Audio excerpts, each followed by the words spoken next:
আপনারা যারা নকশি পিঠা বানাতে পারেন না তাদের জন্য এই আমার সহজ রেসিপিটি। এত সহজভাবে ডিজাইনটি তৈরি করেছি যে কেউ দেখলে বানাতে পারবেন। রেসিপিটি দেখার জন্য আমার সাথে থাকবেন। পিঠাগুলো বানানোর জন্য সফট একটা ডো করে নেব। ডোটা করে নেওয়ার জন্য চুলায় একটা পাইপন বসিয়ে 2 কাপ পরিমাণ পানি দিয়েছি। তারপর দিয়েছি পরিমাণ মতো লবণ। পানিটা যখন বলক আসবে তারপর দিয়ে দেব 2 কাপ পরিমাণ আতপ চালের গুঁড়ো। এখানে আমি শুকনো আতপ চালের গুঁড়োটা দিয়েছি। আপনারা ভিজাটিতে তৈরি করতে পারেন, সমস্যা নেই।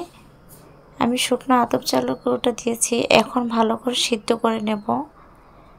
ডোটা কিন্তু ভালো করে সিদ্ধ করে নিতে হবে, তা না হলে পিঠাগুলো বানাতে ভালো হবে না। সিদ্ধ করা হয়ে গেলে চুলা থেকে নামিয়ে ভালো করে ঠান্ডা করে নেব। ঠান্ডা হয়ে গেলে এই পর্যায়ে আমি ভালো করে ডোটা মতে নেব। ডোটা কিন্তু ভালো করে মতে নিতে হবে। হাতে একটু তেল লাগিয়ে নিলে ভালো করে ডোটা মতে নেওয়া যাবে। মতে নেওয়া হয়ে গেলে ডোটা এক সাইডে রেখে দেব।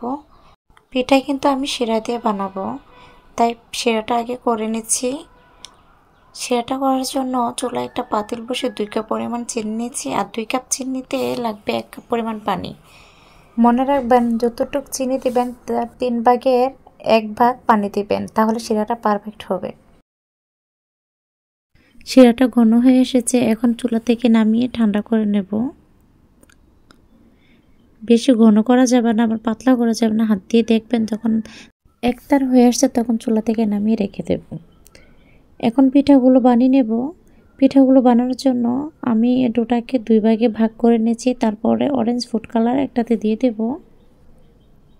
একটু কালারের জন্য আমি অরেঞ্জ ফুড কালারটা ইউজ করেছি, আপনারা চাইলে কালার নাও দিতে পারেন, সমস্যা নেই। কালারটা দিয়ে ভালো করে মিক্স করে নিয়েছি। এখন পিঠাগুলো বানিয়ে আপনাদেরকে দেখাবো।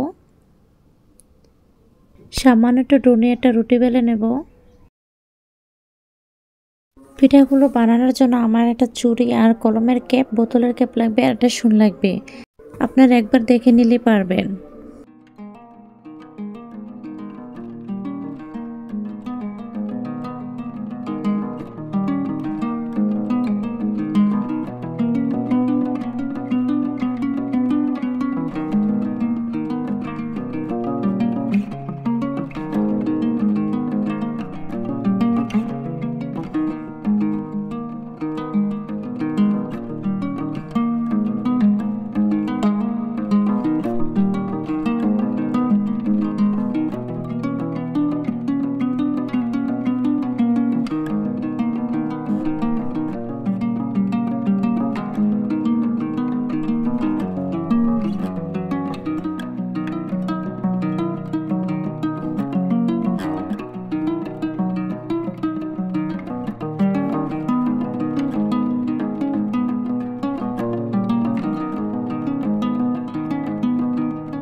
আমার সবগুলো পিঠা বানানো হয়ে গেছে, আপনাদেরকে দেখাচ্ছি। দেখেন মাশাআল্লাহ কতটা সুন্দর লাগছে পিঠাগুলো।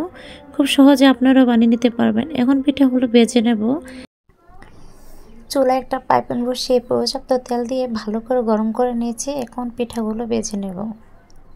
মিডিয়াম আঁচে পিঠাগুলো বেজে নিতে হবে, হাইটে ভাজা যাবে না, তাহলে উপর দিয়ে কালারটা নষ্ট হয়ে যাবে।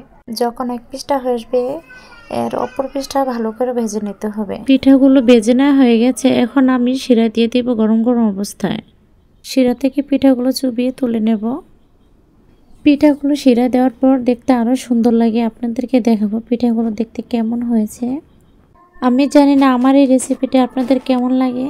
যদি ভালো লেগে থাকে অবশ্যই লাইক কমেন্ট শেয়ার করে আমার পাশে থাকবেন। দেখেন পিঠাগুলো দেখতে কতটা সুন্দর হয়েছে মাশাআল্লাহ। এই পিঠাগুলো যদি আপনারা একবার ভেজে রোদ্রে শুকিয়ে বছর জুড়ে সংরক্ষণ করে রেখে পারেন, আর যদি ভেজে নিয়ে শিরা দিতে পারেন তাহলে 1 মাসের মতো পিঠাগুলো রেখে খেতে পারবেন। আজকের মতো বিদায় নিচ্ছি, নতুন কোনো রেসিপি নিয়ে চলে আসবো। আল্লাহ হাফেজ।